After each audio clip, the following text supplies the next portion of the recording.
What's going on, guys? Welcome back to Unload the Bases podcast with myself, Jay Long, and Dalton Mall, here to give you uninterrupted, unfiltered, uncensored content revolving around baseball and the things that are going on inside of it. Last time we talked about foreign substances on the baseball and our opinions on it. Today we're going to be talking about the electronic strike zone, which is something that they implemented last year in independent ball. And this year, 2022, they will be using it in, I think, 11 minor league ballparks in AAA. 11. They are. It's coming. It is coming. Albuquerque Isotopes, which is the Rockies AAA. Charlotte Knights, which I have a buddy that plays on there. Kyle Kubat, shout out. What's up, dude? El Paso Chihuahuas, which is the Padres. Las Vegas Aviators, which is the Athletics. Oklahoma City Dodgers. The Round Rock Express, the Rangers. Sacramento River Cats, the Giants. Salt Lake Bees, which is with the Angels. The Sugar Land Skeeters, which is with the Astros. The Tacoma Rainiers with the Mariners. And the Reno Aces with the Arizona Diamondbacks. A little side. Hold on. The minor league names are just so great. Aren't they awful? There's They're only one so team good. that's even close to what it is, which is their name is literally the Dodgers. There's a Giants in there. Gotta give them a little credit. No. They're the River Cats. It just cracks me up. Like, Giants are the River Cats. Wow. Dude, I have it written down right here. so great. I mean, it being inside of AAA ballparks is gonna be absolute fireworks. You know how many people are gonna be thrown out of games? It's gonna be madness. Yeah. If I was pitching, I got thrown out of some games. Never in a game I pitched, but I did get thrown out a few times. And if this thing becomes real and it's not calibrated perfectly, if I was pitching, I'd lose my mind. Yeah, my God is, how do you like getting thrown out though? Who are you yelling at? Because it's not the umpire's fault in that case. So you're just yelling, I guess at Kind of the old man shaking the fist at the sky a little bit, you know. Well, in the independent ball a few years ago, Dan Gamache, who's actually one of our ex-athletes, was playing for a team that they brought it out against. Mm-hmm. And if you argue the call at all, because it's an electronic strike zone, the umpire literally just goes like this, like, to my ear. And if you argue it, you're done. Like, you're just out of the game. Because, like, this is what you wanted. If you're going to argue it, then you're done. That's the way I guess they're going to roll with it. But, like, I don't know. If it's not perfect, it's going to be madness. Yeah.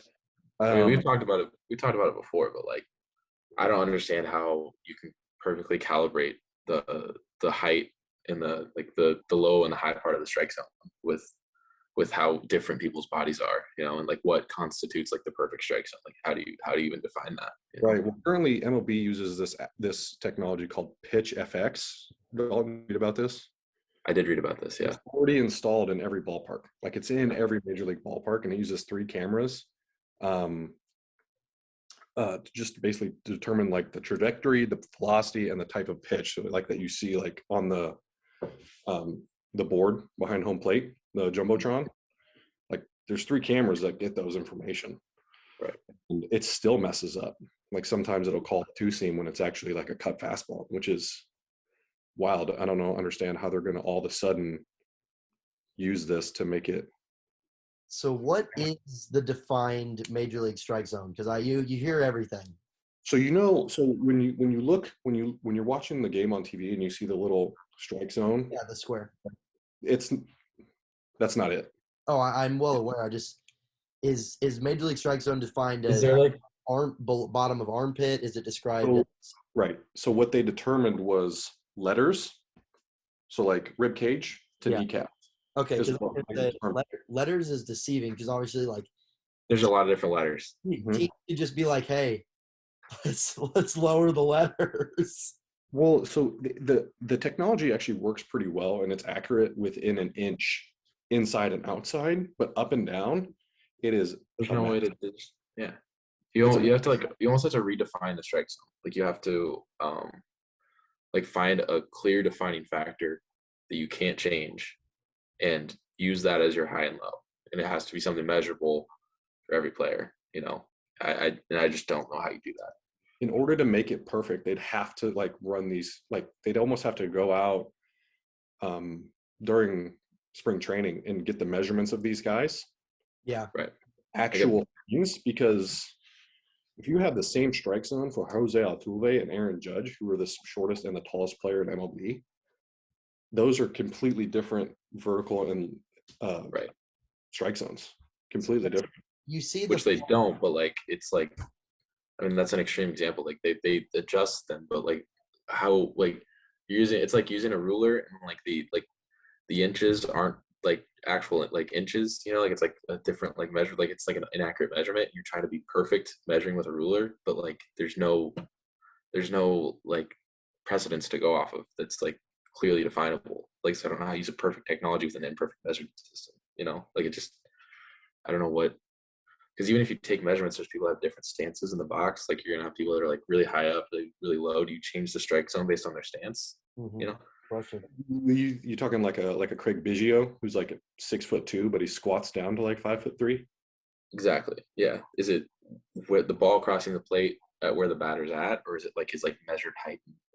So Derek, I know like you've said like you see how difficult it would be, but do you think it would be a good idea in general to implement this like down the road? This like if you change this, you change baseball forever. Correct.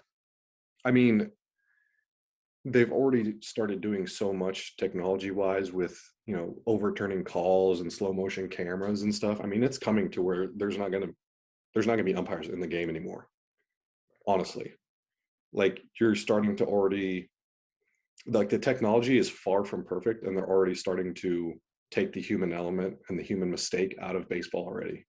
To me, that's a Good thing, which is a good thing, but like I have a quote here from Max Scherzer, and he has one of the most chilling quotes ever. Who's Max Scherzer, one of the best pitchers in the game, Cy Young Award winner. He literally quoted it. He didn't say a full sentence. He said, "Be careful what you wish for," and it was just like I was like, "Whoa." Yeah. I might start throwing a 12-6 curveball, and all of a sudden it hits the bottom part of the zone, and now it's a strike. So be careful what you wish for. Like that's spooky. what a lot of people don't understand is the plate is three-dimensional. Yeah. So you have to understand the plate all the way up from the front of it to the back of it as if it is like like a cylinder but in plate form. And so what a lot of people see on TV is where the catcher ends up with the baseball and they say, "Oh, that's off." Well, it could have nicked the very front corner with the very side of the baseball, and that's a strike. And so, like you said, like I've seen videos of these electronic strike zones where guys are throwing 3,000 RPM breaking balls, and it catches It the just very barely clips. bottom, and they catch it Yeah. at people's feet, and it's like, "Yep, that's in there." And I just like you're saying, Scherzer said, "Be careful what you wish for." I'm kind of right there with him. I think the human element of the game is part of what makes baseball very entertaining, very fun, is having managers coming out, getting in the faces of these guys. Like that's entertainment if we're being honest. Like Yeah. to the average fan, like showing up and the head coach gets tossed, that's awesome.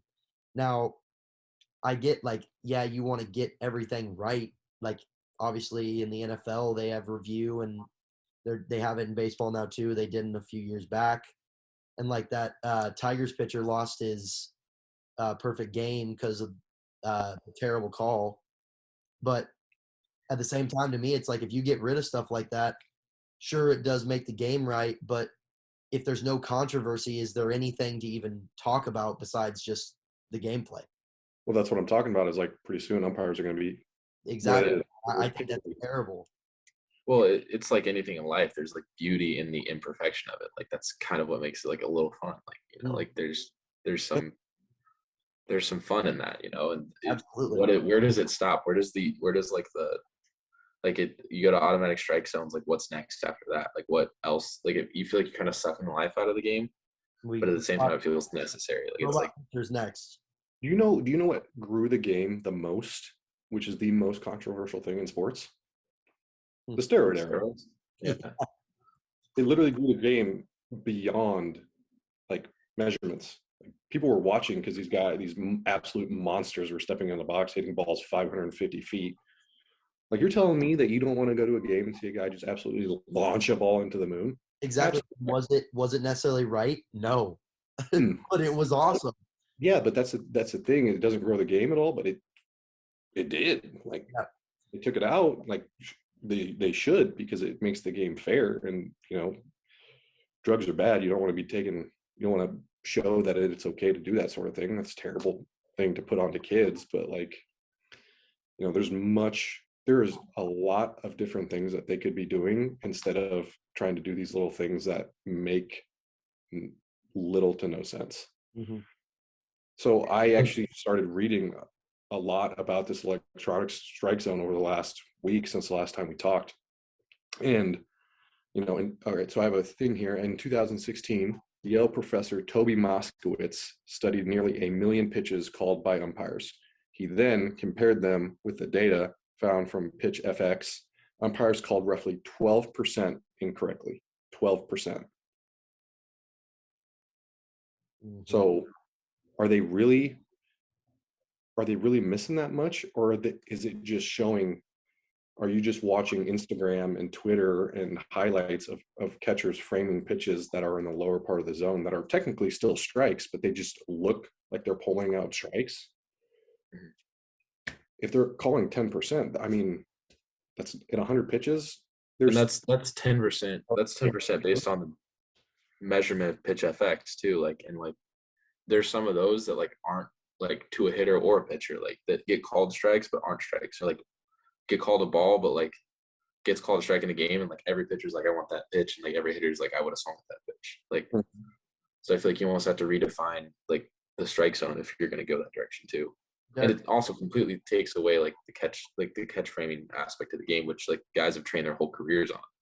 Mm-hmm. I was just about to say that. So like you say, like we take the human element out of the game. So then what do catchers become? Are they just big brutes with incredible bats that have good arms? Like they're in a pocket. It's literally what they are. They turn into a pocket. It would just be like another first baseman. And everything you hear about the minor leagues is you don't want to be just a first baseman because all they're going to do is put the guy that can hit and catch there. Well, if that could turn into the catcher position too. All they're going to do is put the guy that can hit and catch there.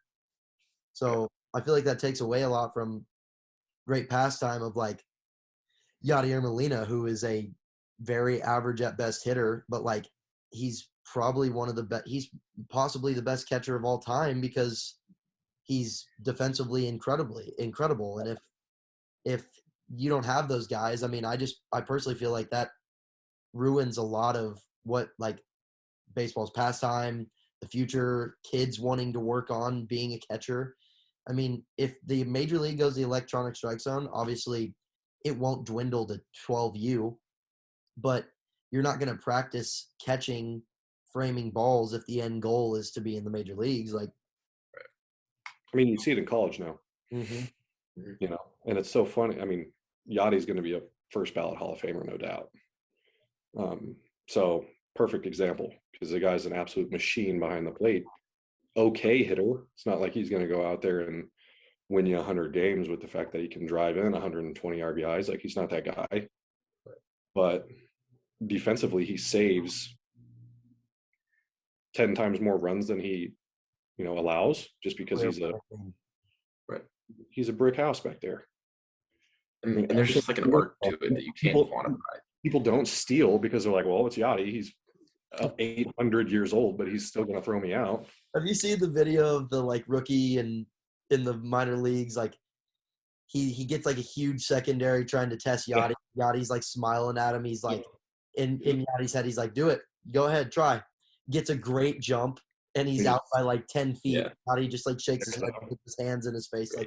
Like that is great to me. That's content. That's awesome baseball stuff that we would no longer have, in my opinion, if you implement this buzzer system of, yep, that's a strike. No, Well, it's I think to play devil's advocate on that too, like it's if there is a way to make it perfect, like if there is like a quantifiable way to make a perfect strike zone that everyone can agree on, I think it should be done. But at the same time, like, I mean, there's a lot of people a lot smarter than me that have tried, and I feel like that has not been successful to this point, at least on the high and low pitches, like we talked about. Yeah, I mean, it goes back to what we said last week with the foreign substances of making a,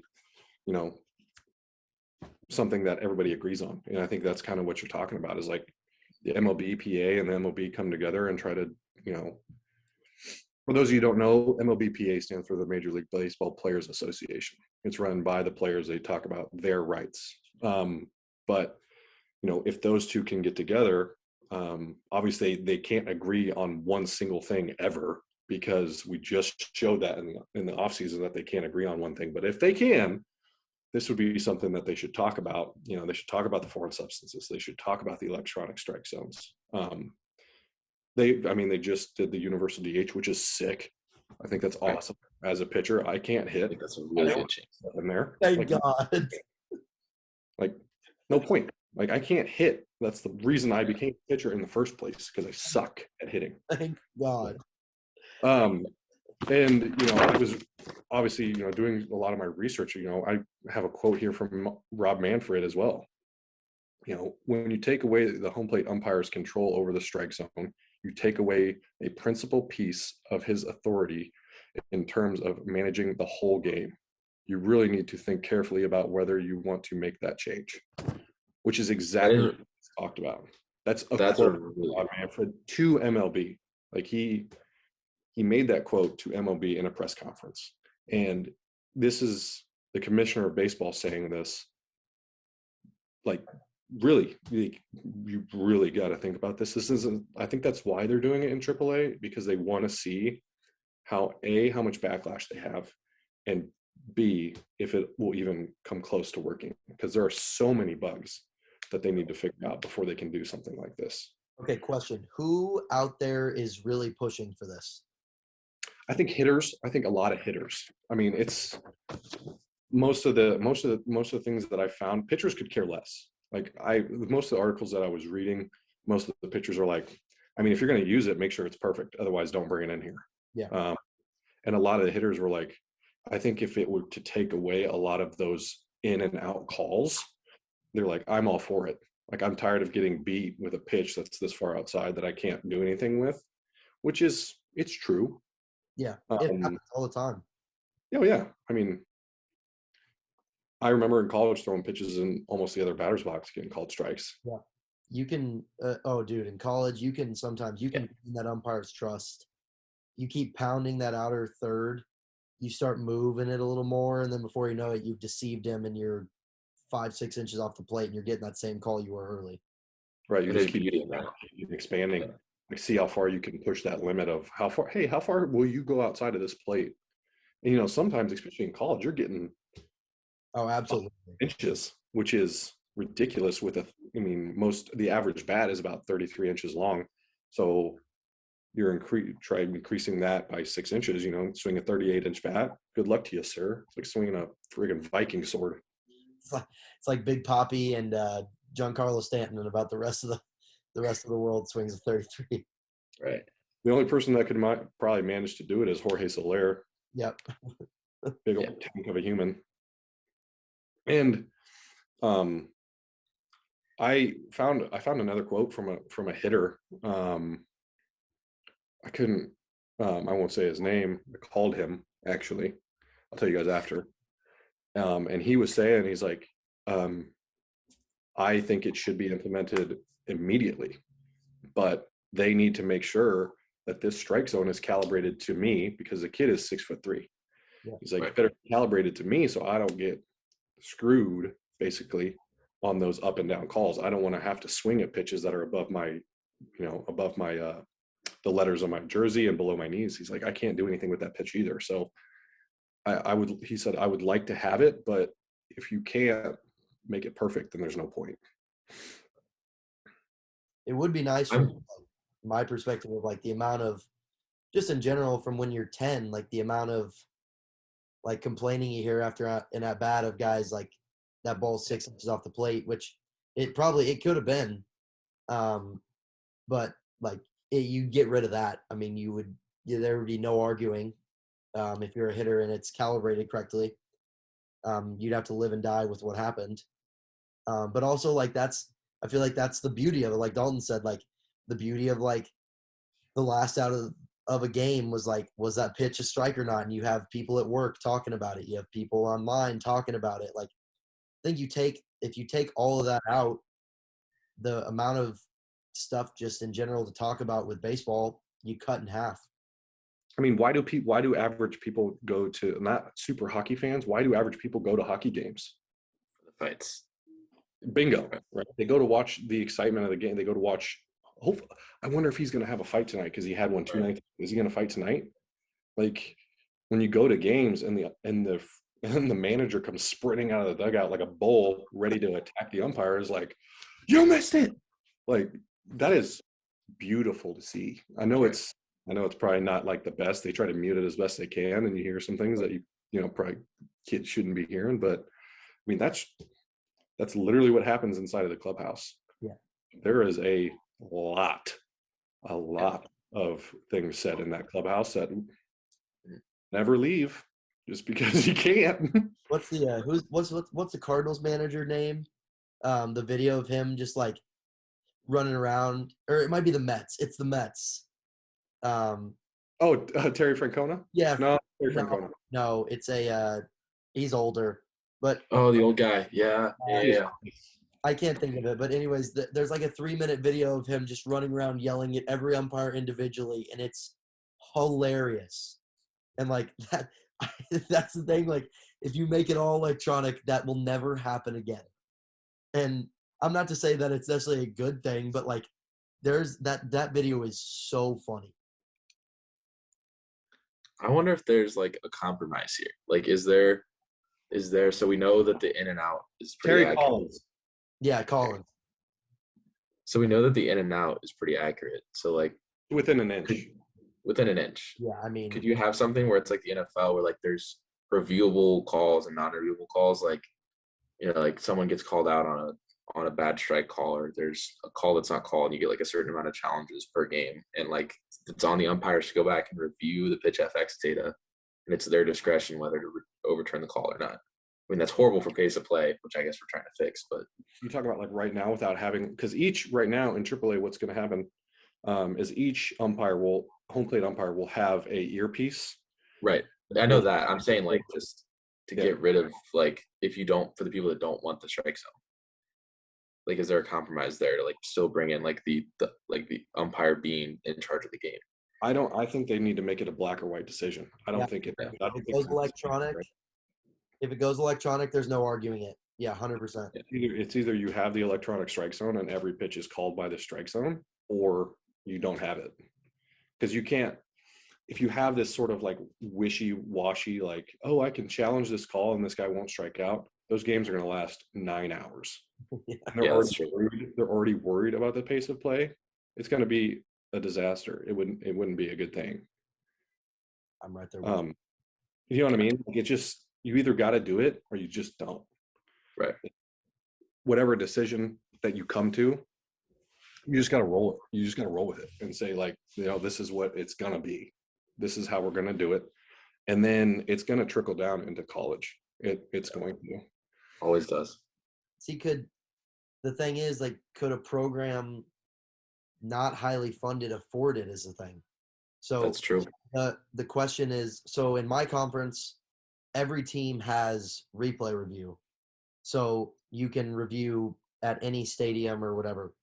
But in like certain conferences, I know like if one team can't afford replay review, the entire conference, because of Title IX, the entire conference can't use it. And like the Pac-12 can't even use it, and that's like that's a Power 5. Yeah. It was like Oregon, San Francisco, maybe like a week ago, ended on a call that was brutal. Kids safe by step and a half. But it's like, so if the Pac-12 can't afford it, what is a conference like? I mean, I don't know. There's tons, but I can't imagine Pitch FX is some cheap cheap system to implement. I mean, it's crazy expensive. Yeah, exactly. And I mean, I went to an NAIA college, and we didn't even have a video board. Exactly. We had a scoreboard that like half worked because we didn't have funding. And then, so it would have to come down to, if they were going to do it in the college, it'd have to be paid for by the NCAA to each school. Which would be an enormous cost. Like it's already pretty expensive for the MLB to put it in every stadium. Oh yeah, it'd be at least $1 billion. Yeah, which is that even feasible? Like for a sport that doesn't even bring in money to the NCAA? Yeah, exactly. Like, I don't know. It seems like such a long shot right now to like even like think about that being in the game, but it's like right on the doorstep. You know, like it could be something as soon as like what, like next year, a couple of years from now, like, and we're watching games and it's an automatic strike zone. Right.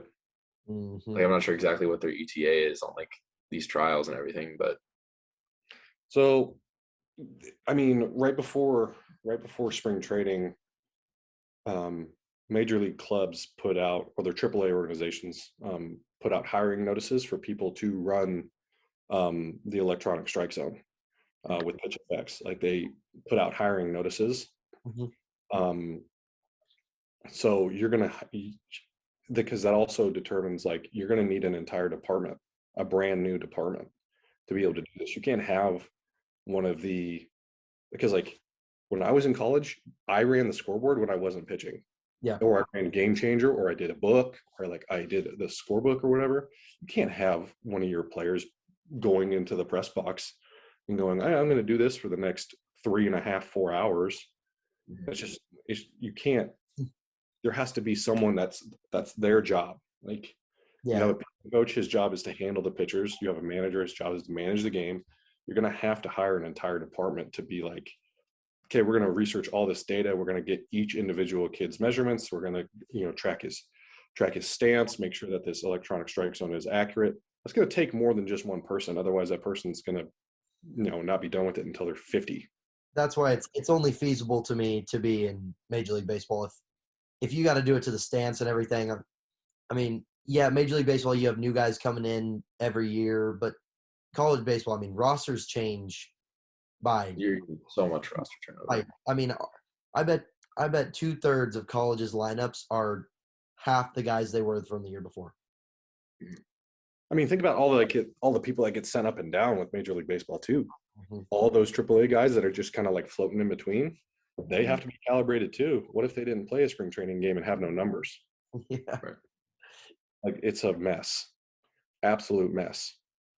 I mean, I'm kind of on Jay's side the more I think about it. Like the controlled chaos in sports is like what makes it like appealing to watch. Like you kind of suck the life out of it with like these like, like eventually when does it stop? Like how much is too much? Yeah. Because like I'm thinking about it now and just like I feel like there's no, like you take the emotion out of, like it's like fun to have someone to yell at and blame for your horrible pitching or your horrible hitting. I mean, I've gotten into it with a few umpires before too, and I mean it's pretty exhilarating. Yeah, I can see adrenaline going. I mean, you always met them out afterwards and apologized, and usually, bought them a drink or two and said like, "Hey, sorry about that," and they understand that it's part of the game. Adrenaline gets hot, but that's kind of what. That's what they sign up for. They want that almost. Oh, they wear it hard. Right. Oh, and it's like, all right, guys, we got 10 minutes, but so I think one of the cool things too is just like being in the crowd and like having the people that don't know baseball well, like part of the fun of them going to the game is booing the umpire. Right. And whether it's good or not, which I umpired last summer for like 10 to 12-year-olds, and you'd think every game was a World Series according to those parents. And I'm the worst umpire ever, apparently. Like it's hard, first of all, but like I think that's part of the fun of showing up to the ballpark is just being like, that's horrible. Like just any and you hear like the funny chants and and obviously a lot are inappropriate, so I'm not going to bring them up. But like, it's really funny. Like, just yelling in general at the umpire is a part of the fun of the game. I remember used to sitting in the bullpen. I would get a hoot and a half Yeah. hearing people's chants at these umpires and what they would say. Like you'd see like you'd see like grandmas and grandpas just like belittling umpires, and it's tremendous. It is so funny to see because you're like, oh, look at this sweet old lady, and all of a sudden she's like cursing out this umpire from the stand. You're like, holy cow, are you kidding? You just sit there and you laugh. All right, guys. So, I think we got into it a lot about we all have different opinions on what we think. I hate it. I don't want it. I don't want it. I think it's trash. You guys are kind of on the, wishy-washy side, on the fence about it. It has to be perfect in order to do it. So I think that's great. Everybody's got their own opinions. But now for our one question, our ending question, DeGrom and Scherzer, are they the best 1-2 punch in Major League Baseball as far as rotation goes when they're healthy? Because both of them got injured. DeGrom went down. They're shutting him down for the next 4 weeks with a right scapular reaction, which we don't even know how long it's going to take. He went down last year with problems. And then Scherzer just strained his hamstring. And when I started reading about it, Buck Showalter, who's now the manager of the Mets, is talking about doing a bullpen game for the opening day if Scherzer's not healthy. Oh my! For those that don't know what a bullpen day, it's the game that basically it's like chili.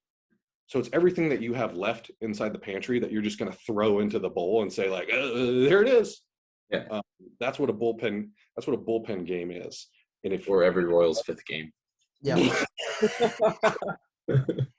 That's tough. Yikes. Yeah, but, yeah, Derek, I think DeGrom, when he's healthy, there is no one in the world that I think is even near him. And so not even close. I agree. There are college levels, there are minor leaguers, there are big leaguers, and then there's Jacob DeGrom.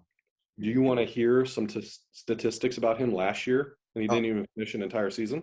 Dude, I saw a video of him giving up like 3 runs in 6 innings, and it was like the world had ended for this man. Yeah.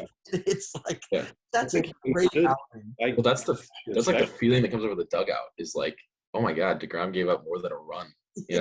Be good. All right, so last year he pitched to a 1.08 ERA, struck out 146 in 92 innings, and held batters to a 129 average, a 160, and 242 line. Good God. 2-time Cy Young winner, and he is opting out at the end of the season after this injury when his next year contract is $30.5 million. 30.5.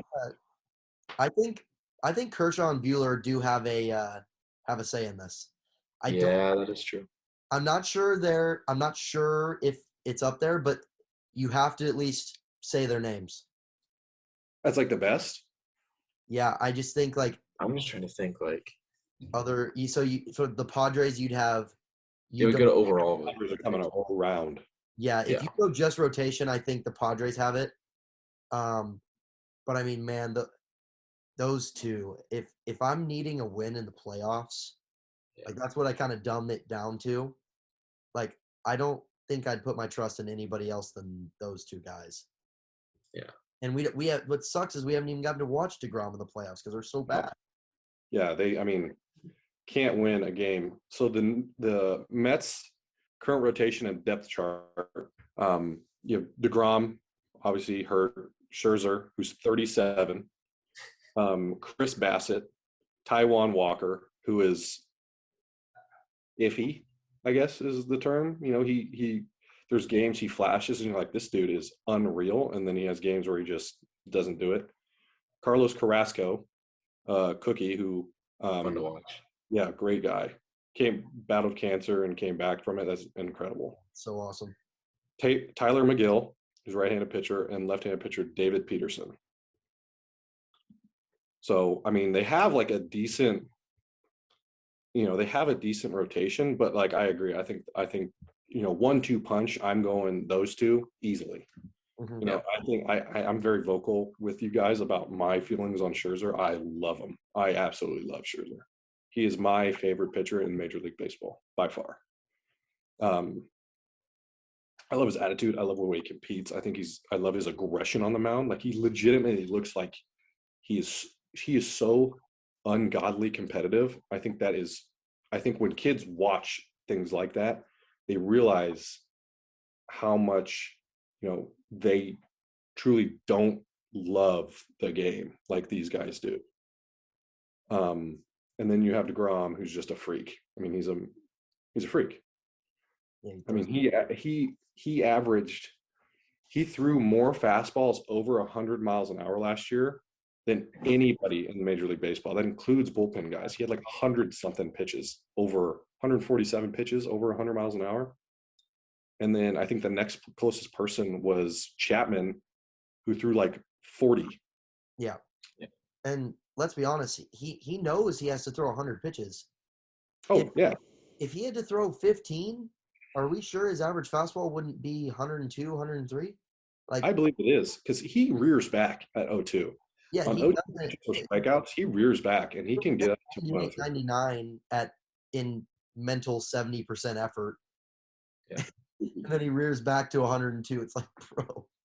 But even his higher effort looks like it's just not the same. Like, it doesn't even look like his highest effort looks like he just like is going for a stroll in the park and just I don't know. He is a perfection of levers.